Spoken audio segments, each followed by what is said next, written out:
Welcome to Wise Beyond Bitcoin, your home for the crypto neo news, education, and opportunities. My name is Ryan. My name is Lucas.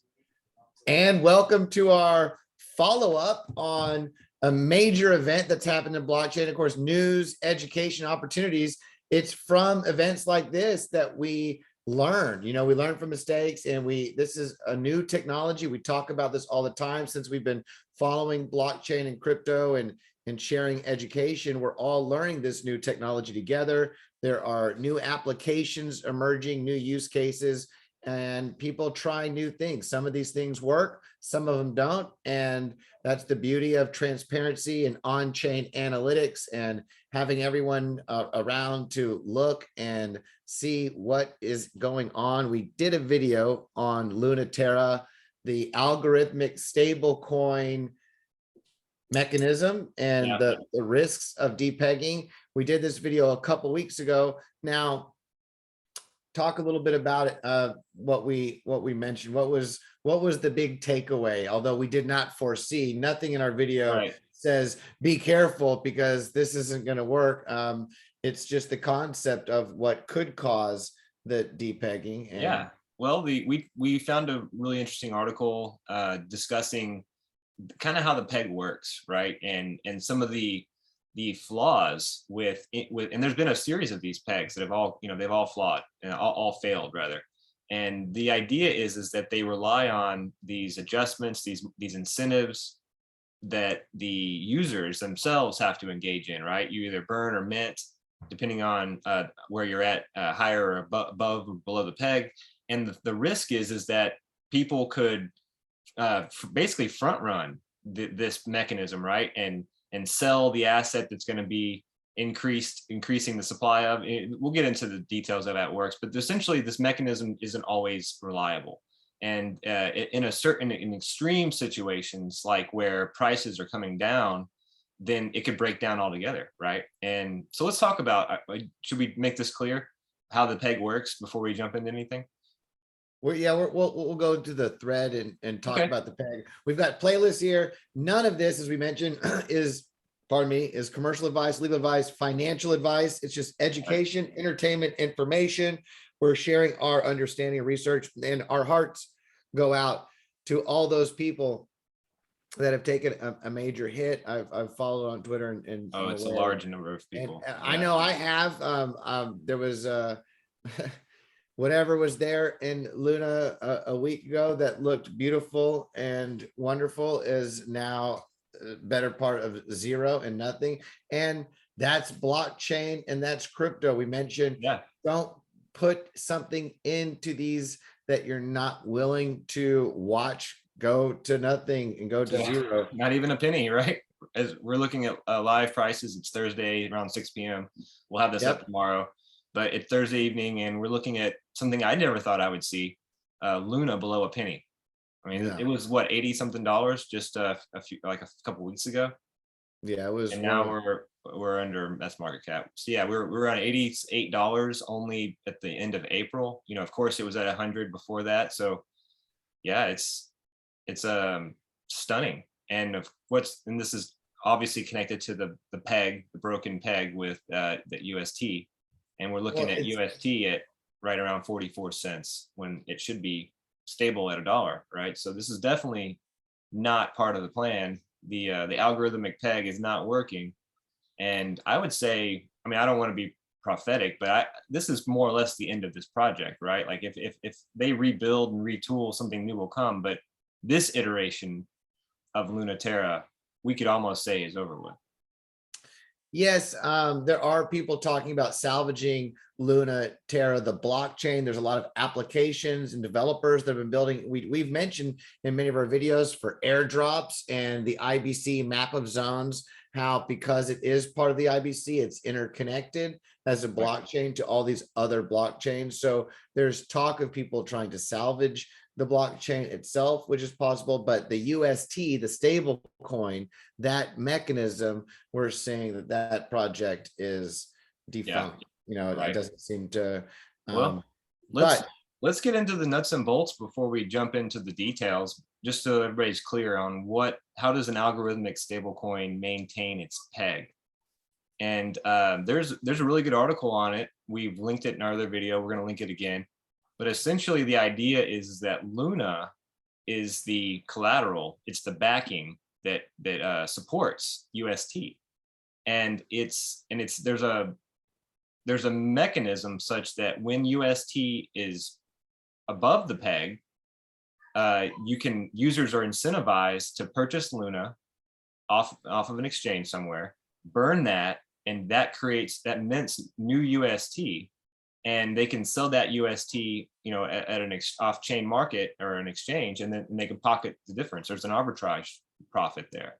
And the opposite occurs when UST trades below the dollar. This is the more interesting scenario because we are living through it and have lived through it. But so when UST is trading below a dollar, users can purchase UST and then burn it to mint Luna.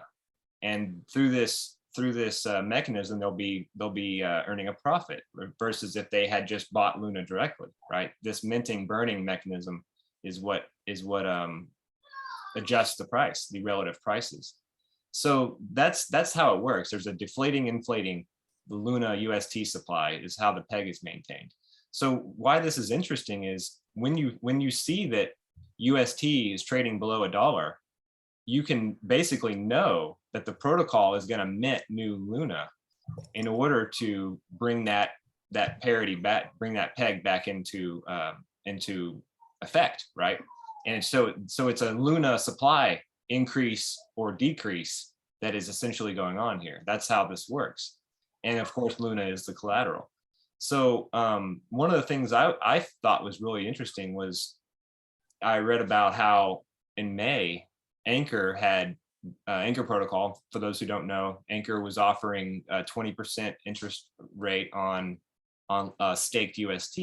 Well, they had retooled their incentives, and the expectation was that in doing that, this is back in the beginning of May, the thinking was that this was going to cause a small reduction in the amount of UST on Anchor staked. It was going to send depositors out. But because of the novel situation we're in with the Fed raising interest rates and of course the war in Ukraine creating, paranoia and fear, and then just the inflation situation, everywhere you look, there's macro, negative. Perfect storm. Right? Perfect storm. Yeah. So stock markets have been shedding value, and crypto markets have been as well. There's been so in these moments, people fly to safety, right? And stable coins are perceived to be a safe haven, and especially when you can have the opportunity to earn 20% risk-free, essentially, right? So unexpectedly, the amount of UST that hit Anchor was actually much greater than they expected, right? Shocked everybody. So the way to understand what that means is that all that UST is a liability. Those are liabilities like a bank. Like a bank deposit is a liability. So a liability on a balance sheet has to be matched by an asset and collateral, right? So Luna had to grow. There was this pressure for the supply of Luna to grow in order to match what had happened on Anchor on the UST side, and so people understanding that would take a short position on Luna, right? Because you expect the protocol to generate a lot of Luna, and so you would obviously not sell. You not hold. You would sell that asset, take a short position, and so that's part of. So this problem with the risk, the Depeg risk, it's heightened in moments of bear markets where assets are shedding value. And I believe there was a hedge fund that did some calculations, and they were quoted to say that they think that the UST peg would hold, providing that Luna didn't lose greater than like 70% of its value. And so that was like the threshold in their estimates of what they think how this would go.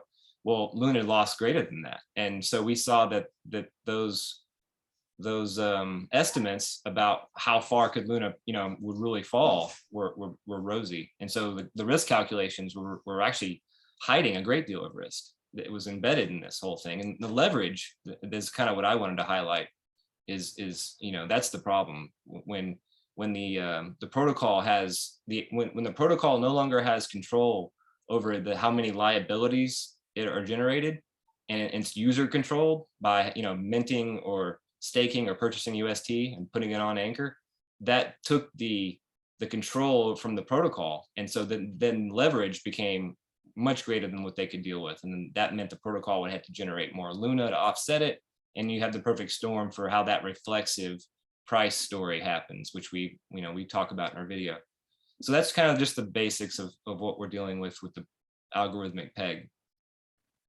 Something to say, I mentioned our hearts go out to those who took a hit. I know that I took a major hit from this and didn't see this coming.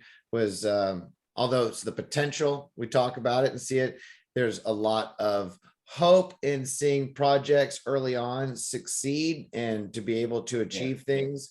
That being said, it's good to be aware of the level of risk when we go into these other projects. And we will do another video on, I guess, risk levels. But the idea is that what is a stable coin and what are you trying to achieve, right? And the idea is that a stable coin already is a derivation away from an investment in supporting the growth of blockchain and crypto for banking the unbanked. The idea of a stable coin is a way to capitalize on price changes in the market in time and to hedge your losses or to take profit. Right, and take profit.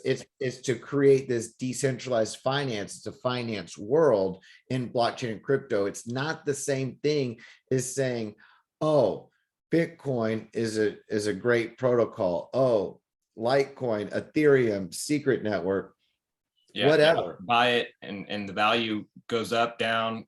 I buy it, the value may go up or down, but I'm mining it or I'm staking it. I'm a part of the community because I feel so, once you get into these stable coins, we've talked about USDC and USDT in our stable coin video.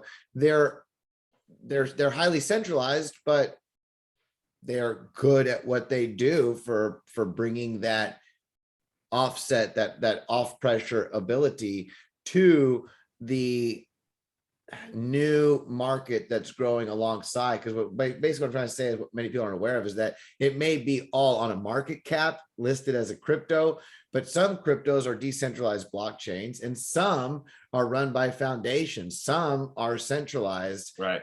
And they have a token, they use blockchain technology, but it's not necessarily a cryptocurrency, right? And I think the interesting question I have, and it's an open question, and I know it's not going to be answered, but I wonder if there is such a thing possible as a truly decentralized stablecoin, something that's not just dollar assets parked at a bank under custody of a certain, financial entity that we can then, audit and verify and see, collateral, assets, liabilities, actually see that. If it's not going to be that, and if it's going to be collateralized by fluctuating assets, whether they're Bitcoin or Ethereum or whatever, then where does the stability come from? And I'm not saying that can't be figured out, and by future programmers and developers and economists, it's probably not an impossible question, but it does present a puzzle, and I don't think the algorithmic peg solution is going to do it. No, and I'm glad you mentioned that, because while everyone's focused on the math and the algorithm and the price, let's not forget, in the world of traditional finance, where we're coming from and what is possible. Now, in order to maintain stability in financial markets in the past, what tools did humans use? What have we been using for hundreds or thousands of years? Well, we make limits on how much you can withdraw. Blockchain and crypto doesn't have that. Banking hours, banking holidays. Banking hours where people can't even use. So imagine if Terra Foundation said, you know what, we're just going to completely stop withdrawals. We're going to stop minting right now. We're just going to halt it until we get a handle on this. So while this is a failure, it's a failure in trying to allow this new this new system operate by code, where you don't have an authority come in and regulate it and stop it. So it's important to allow some of these failures to happen. It's a learning process. So we can learn and see what works and what doesn't. But you're right, banking holidays, maximum withdrawal limits, and other mechanisms. There's a lot of stories of people trying to redeem, paper money for underlying commodities and at the bank and just be told, sorry, if you're not of a certain caliber, we're not going to redeem that. Just, and we might have to legally, but you're out of luck. Yeah. So yeah, I wonder if Anchor had an unbonding period, if this would have gone the same way, like a 21-day unbonding period, if that would have changed things, but that remains to be seen. So this is a little bit more detailed understanding of what happened with UST and Luna. We're going to go into this thread to get into the real details. Again, understand what is a stable coin, what's a stable coin trying to achieve. And to your point earlier in our video that we will link below, but we go into this concept, and I return to, I know it's not technically a stable coin, but I'd say in blockchain and crypto, the most stable coin I would say that exists is Bitcoin. To me, Bitcoin is the most stable blockchain crypto. I do feel that there are blockchain cryptos that have the potential to have a lot more growth and to provide a lot more value and utility in everyday use. But and we'll go into that in another video. But let's get into, this is a great thread you have, and let's just help understand. And something else to know about this, and this was definitely, it was a coordinated attack. What can be known about this was that somebody, some group or someone with access to hundreds of millions, with a lot of capital, a lot of money, and a lot of knowledge of algorithmically pegged stable coins and how to take advantage of the off peg with the low liquidities in these pools. So so this was not just dumb money playing around, right? This was definitely intelligence and manipulation. Coordination as well. I would go even further, just to put it out there for Janet Yellen or Gensler, or those who are working in places to help shore up the system in place of regulation in traditional markets. What would be great was if on-chain analytics, if they can find out who did this. It would be great to be able to find out what group or who was behind something. Right after they go and work through every last account mentioned in the Panama Papers, right? Put that on as the next thing, We don't want to, we're not trying to, get greedy here and say, focus all on us. Those guys are important too. Let's keep it out. Let's not spread ourselves too thin here, right? Yeah, exactly. Because this is a small fry or a small fish compared to some of the other things happening. It is a small fish compared to what's going on in traditional markets. Absolutely. Yeah. However, when you hear a bunch of news, when you hear a bunch of front page media attention about, look at stable coins and look at DeFi and we need regulation. We don't need regulation. There are many people out there that have a better understanding of this than anyone working in politics at the moment. What we could use is, well, we definitely need experiments, and I'd say maybe informed investment. If the regulators want to help inform people, and educate people about what risks are out there and what investments are to stay away from and avoid, then I'd be all for that. But let's just, whatever they do, let's not impede the learning process, because we all know that the people over at the Treasury and the Fed and in Congress don't know what the future of finance is going to look like, or what it ought to look like, or even have half of a clue what that should be. So it's definitely not, let's not shut that experiment, the discovery process down, right? That's our main take on that.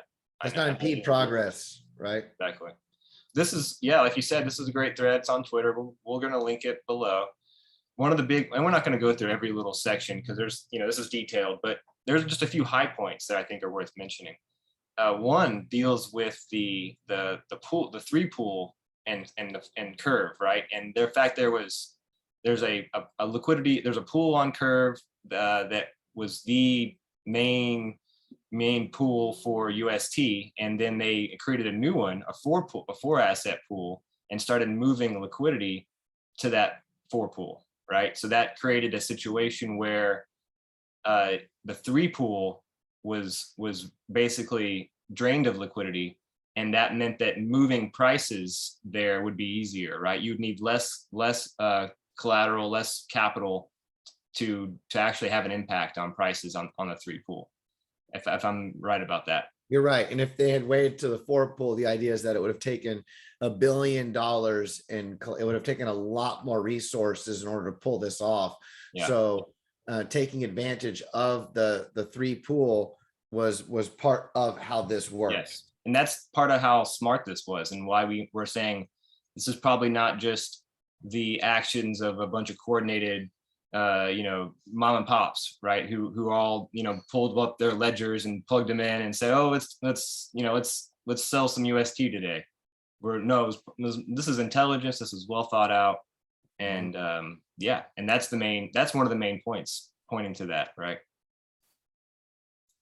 Then further, there was talk about the attackers allegedly borrowed 100,000 Bitcoin from Gemini, which they would then took out a short position with, and short position on Bitcoin. And that goes kind of speaks to what the Luna Foundation had just done when they had just purchased Bitcoin and made a big announcement, and that they were going to use that to defend the peg.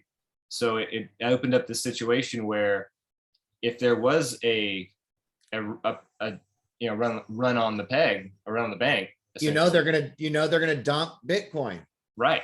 And there's a lot of it that they have just purchased for that purpose, right? Right. And so yeah, and then we talk more about how the Luna Foundation moved some collateral from the 3 pool to the 4 pool, and that was kind of like the signal, hey, it's time to strike, right? That's right. And yeah, this goes on. The peg starts to creep down to 98, 97 cents. And then that's when this thing becomes reflexive.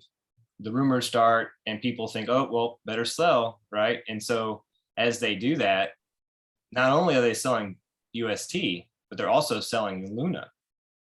And that's kind of what I was getting at when I mentioned the front running.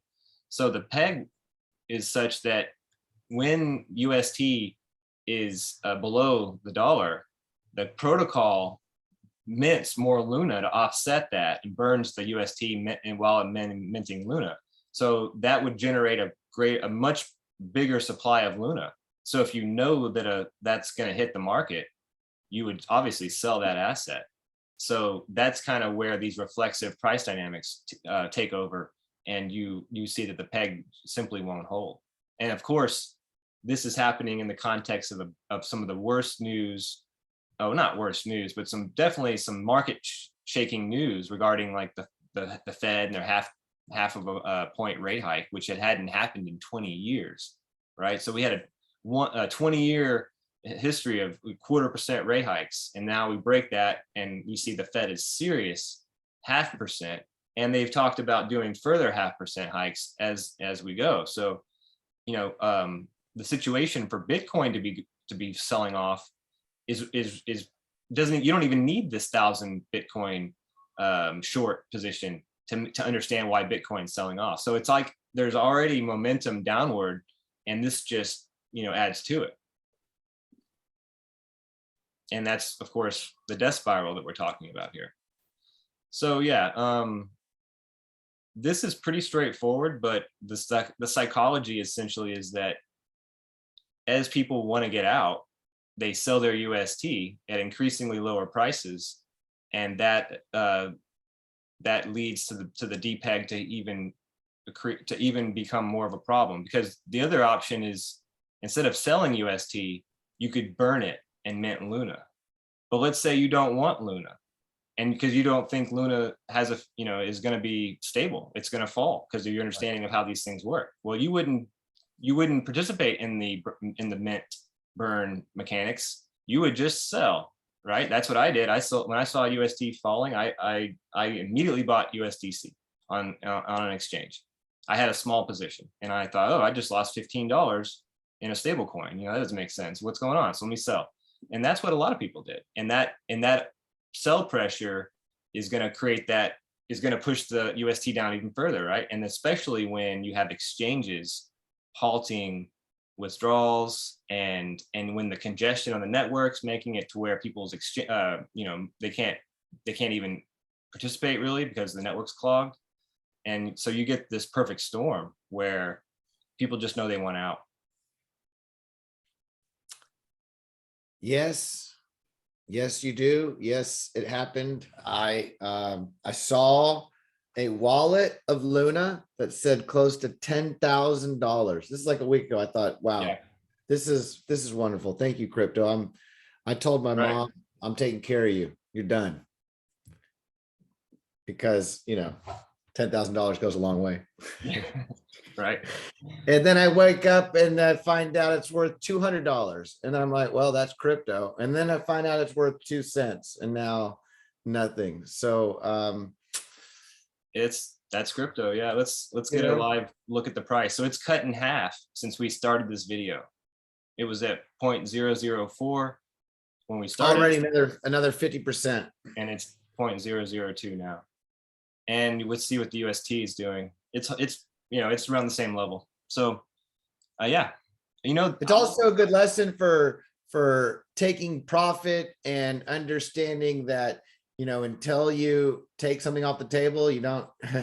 Well, that's the irony in this, is that a all lot of just people thought numbers. they were taking profit in UST. They thought that was the safe play of moving their money off the table, right? And it just goes to show you that there can be risks in the protocol that are lurking just beneath the surface. And this stuff's complicated. DeFi is complicated. Right. And that's why I say, I hear what you're saying. And that's why I say when we come back to stable coins, the most stable coin to take profit into in the world of blockchain and crypto is Bitcoin. I know even though it's not pegged to the dollar, it's the most decentralized, it's the most immutable, it's the most secure, and it is what drives the rest of the blockchain crypto market. That's right. So I just wanted to wrap it up by mentioning Carter and his video on Silk and the adjustments they're going to make to their model. I don't want to go through this. We'll do a video on it, but if you're curious about more details about what this flaw we're talking about is in algorithmic stablecoins, and specifically with Luna Terra, this video, the first half, is a great breakdown of kind of what the problem was and what happened. So I definitely recommend checking that out. And we are going to do a video follow-up on the Shade Silk protocol. And there are a lot of other really exciting developments going on with Secret Network. So we were going to follow up on that too. These are the times. Can you pull up a market cap and see what the market's doing right now? I can. We've also talked about this for quite some time. We've been kind of bearish on the economy for several months now due to all the macro factors. And the reality is that I feel that there's some more deleveraging and correction to take place over the next several months to a year. I think with more rate hikes and supply chain issues. And I think we should do another video talking specifically about what drives blockchain and crypto market caps. But when we really peel behind the curtain, we'll see that there's a lot of institutional money, a lot of what we talk about, this reflexivity with Luna. Well, there's a lot of that in DeFi that allows people to take collateral and leverage it and take that and leverage it and leverage it and leverage it and cash out. And then right. So when we really look at the utility, the value, the innovation, and how much is really there, I think that there's just a lot of fluff still to be taken out, some air to be taken out. And this can take place over a few weeks. It can take place over a few months. It can take place over a year or two. Yeah. That being said, I'm going to end it with blockchain crypto, why we love to learn about this and share about this. It is internet web 3.0. It is the car, it is oil. It's to level up in technology. We're seeing nations, institutions move their ledgers, move their way of doing business and communicating to the blockchain, to Bitcoin and more. So this is the time to continue to do your own research and learn about what's going on in blockchain, not when there's a bunch of hype and everything's green and people are throwing money at bad projects because nobody knows what's good and bad. When things are falling and prices are collapsing, it's good to look and find out which blockchains still have large developing teams and have a lot strong going communities. Right. Because when the markets do return, and at some point in time they will, where is the most amount of investment going to be for humanity moving forward? A lot of it is going to be in blockchain and crypto. There's so much more growth and movement to happen in that field. So you know where to go. Subscribe, notification bell. If you want to stay on top of the news, education, and opportunities, the Crypto Neo. We will be moving to another platform soon. We'll be moving to more platforms to continue with the blockchain technology. We'll talk about that. Movement. Yeah. You won't lose this. We'll telegraph what our plans, so no worries about that. Yeah. And shucks, we've got some more content. Another shout out, I will say, just like to Carter and Secret, I want to give a shout out to Richard Hart and the Hex community, because he has been adamant about calling a lot of projects that have high risk and pointing out, educating people in crypto for these things for a while, and something about, we'll follow up on Hex and what's going on there. But there you go. There's another example of a project that is immutable and secure, 100% uptime, and decentralized, with the time value currency video that we've done as well. And we'll continue to talk about that. So a lot of innovation still going on. There are some safer places than others. There's a lot of different opportunities, a lot of different things happening. So do your own research to be your own bank. Have a beautiful day. Until the next time, namaste, y'all. Thank you.